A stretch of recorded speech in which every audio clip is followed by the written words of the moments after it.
Hey, how it's going guys? Welcome to another Python tutorial. ఈ ట్యూటోరియల్లో మనం list అనే ఒక టాపిక్ గురించి తెలుసుకోబోతున్నాం. ఓకే, ఇప్పుడు సాధారణంగా మనం కోడ్ చేసేదంతా ఇలా ఒక న్యూ ఫైల్ని తీసుకొని కోడ్ చేస్తాము. కానీ నేను ఈ ట్యూటోరియల్కి ఇంకో న్యూ ఫైల్ని తీసుకోకుండా డైరెక్ట్గా ఈ షెల్లోనే ఎక్స్ప్లెయిన్ చేయబోతున్నాను.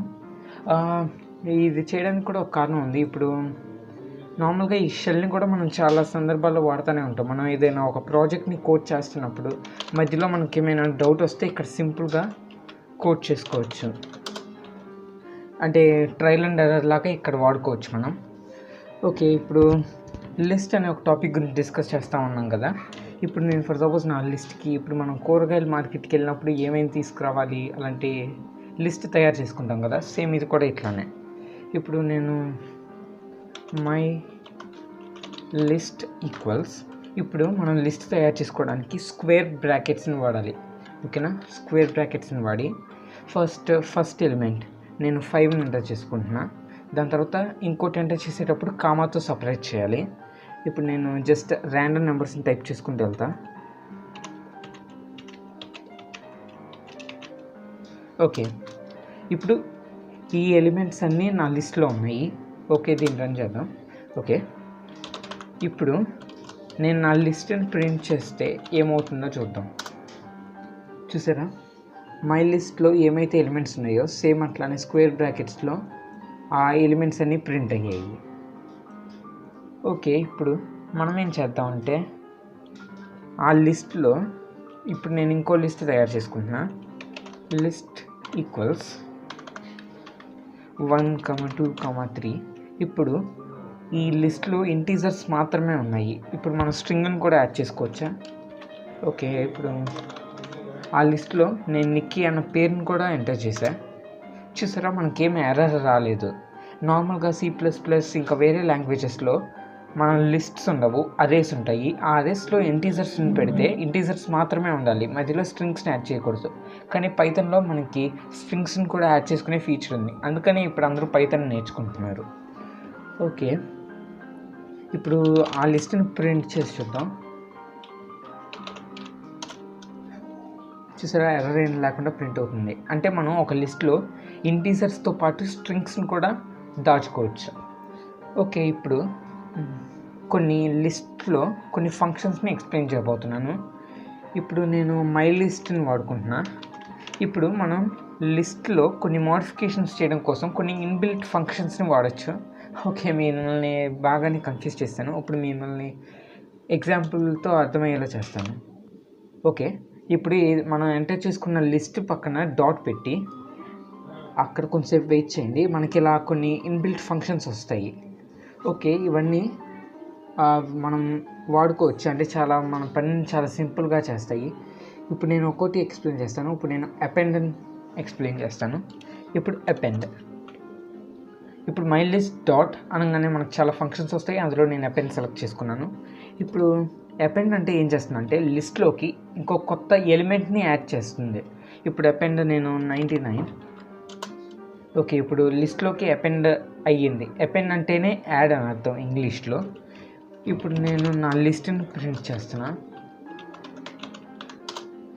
చూసారా, 99 యాడ్ అయ్యింది. ఓకే, అంటే మీకు అర్థమయ్యి ఉంటుంది. అపెండ్ బ్రాకెట్స్లో ఏం పెడితే అది అపెండ్ అవుతుంది. ఓకే, ఇప్పుడు మళ్ళీ మనం ఎక్స్పెరిమెంట్ చేద్దాం. మై లిస్ట్ డాట్, ఇప్పుడు క్లియర్ చేస్తే ఏమవుతుందంటే, క్లియర్ అంటే ఆ అరేలో ఉన్న ఎలిమెంట్స్ అన్నీ క్లియర్ అయిపోతాయి. అంటే అరే మొత్తం ఖాళీ అయిపోతుంది, ఆ లిస్ట్ అంతా ఖాళీ అయిపోతుంది. ఇప్పుడు మనం లిస్ట్ని ప్రింట్ చేస్తే ఈ ఎలిమెంట్స్ అన్నీ ప్రింట్ అయిపోతున్నాయి. మనకి అలా కాదు. ఇప్పుడు ఫస్ట్ ఎలిమెంట్నే ప్రింట్ చేయండి, సెకండ్ ఎలిమెంట్నే ప్రింట్ చేయండి, అలాగా మనం ఏమైనా చేయొచ్చా? ఓకే, మనం ట్రై చేద్దాం. Print, okay, my list. ఇలా మై లిస్ట్ ప్రింట్ చేస్తే అన్నీ ప్రింట్ అవుతాయి.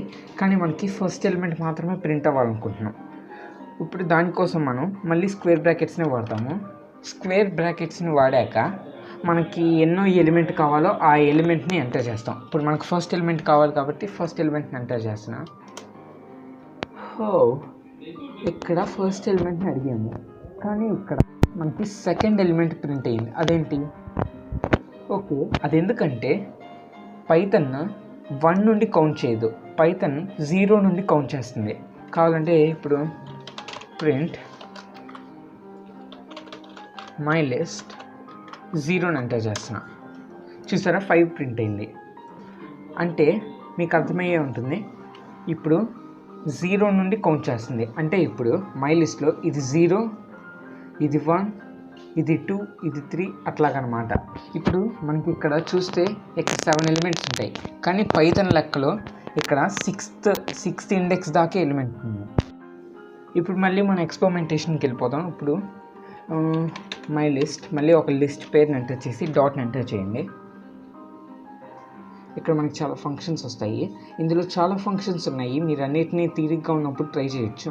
నేను మాత్రం ఇంపార్టెంట్ మాత్రమే పెడుతున్నాను, అంటే వీడియో లెంత్ ఎక్కువ ఉండకూడదని. Okay, pop. ఇప్పుడు పాప్ అనేది ఏం చేస్తుందంటే మనకి ఇప్పుడు నేను ఫస్ట్ ఎలిమెంట్ని తీసేయాలనుకుంటున్నా, అంటే 0th ఎలిమెంట్ పైథాన్ లెక్కలో ప్రకారం. ఇప్పుడు నేను 0th ఎలిమెంట్ని తీసేయాలనుకుంటే ఇప్పుడు myList డాట్ పాప్ 0 ఎంటర్ చేస్తే, అంటే 0th ఎలిమెంట్. ఇప్పుడు నాకు లాస్ట్ ఎలిమెంట్ పోవాలంటే 6th ఎలిమెంట్ అని టైప్ చేస్తా, 6 ఇలాగా. ఓకే, ఇప్పుడు నేను 0th ఎలిమెంట్ని పోవాలనుకుంటున్నా. ఓకే, ఇప్పుడు ఏ ఎలిమెంట్ పోయిందంటే 5 ఎలిమెంట్ పోయిందని డినోట్ చేస్తుంది. ఇప్పుడు కావాలంటే నేను నా లిస్ట్ని ప్రింట్ చేస్తా. చూసారా ఫస్ట్ ఎలిమెంట్ 5, కానీ ఆ 5 అన్నది ఇప్పుడు డిసపియర్ అయిపోయింది. ఓకే, పాప్ అన్నది అంటే ఏదో ఒక ఇండెక్స్ ఎంటర్ చేస్తే ఆ ఎలిమెంట్ని తీసేస్తుంది. ఓకే, ఇప్పుడు రిమూవ్. ఇప్పుడు పాప్కి రిమూవ్కి డిఫరెన్స్ ఏంటిదంటే, ఇప్పుడు పాప్లో మనం ఎన్నో ఎలిమెంట్ని ఇన్సర్ట్ చేస్తే అది రిమూవ్ అవుతుంది, కానీ ఇప్పుడు రిమూవ్ అంటే ఏ ఎలిమెంటో మనం ఇన్సర్ట్ చేయాలి. ఇప్పుడు ఫర్ సపోజ్ ఈ సిచ్యువేషన్లో నేను 5ని రిమూవ్ చేయడం కోసం నేను 0ని ఎంటర్ చేశాను. ఇప్పుడు నేను 4ని రిమూవ్ చేయాలనుకుంటే 0, 1, 2ని ఎంటర్ చేయాలి. ఇప్పుడు మనకి లిస్ట్లో 10 దాకా కౌంట్ చేసుకునే బదులు మీకు ఎగ్జాక్ట్గా తెలుసు అనుకోండి మీరు ఏ ఎలిమెంట్ని తీసేయాలనుకుంటున్నారో, ఇప్పుడు డైరెక్ట్గా మీరు పాప్ ఫంక్షన్ని వాడకుండా రిమూవ్ ఫంక్షన్ని వాడండి. ఇప్పుడు నేను 4ని తీసేయాలనుకుంటున్నా. ఓకే, ఇప్పుడు 4 పోయింది అనుకుంటా. లిస్ట్ని ప్రింట్ చేసి చెక్ చేద్దాం. చూడండి ఇక్కడ 4 ఉండాలి అసలు, అయితే ఆ 4 అనేది డిసపియర్ అయిపోయింది. అంటే ఇప్పుడు మీకు అర్థమయ్యే ఉంటుంది రిమూవ్ ఫంక్షన్ ఏం చేస్తుందో. ఓకే, ఇప్పుడు సార్ట్ అంటే ఏం చేస్తుందంటే అన్నిటినీ అసెండింగ్ ఆర్డర్లో కానీ డిసెండింగ్ ఆర్డర్లో కానీ అరేంజ్ చేస్తుంది. ఓకే, ఇప్పుడు ప్రింట్ మై లిస్ట్. చూడండి అసలు అయితే ఎలా పడితే ఆర్డర్లో ఉండేది, అసలు నార్మల్గానే ఆర్డర్లో ఉన్నాయి. Okay, I'm so sorry. ఇప్పుడు నేను ఇంకో లిస్ట్ క్రియేట్ చేసుకొని ఏ ఆర్డర్లో పడితే ఆ ఆర్డర్లో పెడతా. ఓకే, ఈసారి మై లిస్ట్ వద్దు, యువర్ లిస్ట్.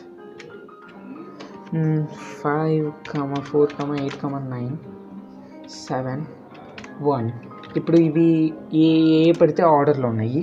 ఇప్పుడు నేను దీన్ని సార్ట్ చేస్తా. Dot sort. ఇప్పుడు ప్రింట్ యువర్ లిస్ట్. ఓకే, ఇందాకట్లా కాదు, ఇప్పుడు గజిబిజిగా ఎంటర్ చేశాను. ఇప్పుడు గజిబిజిగా ఎంటర్ చేస్తే సార్ట్ ఫంక్షన్ వాడితే అన్ని ఆర్డర్లోకి వచ్చాయి, అసెండింగ్ ఆర్డర్లో. Okay, that's it for this tutorial guys. Meet you in the next tutorial.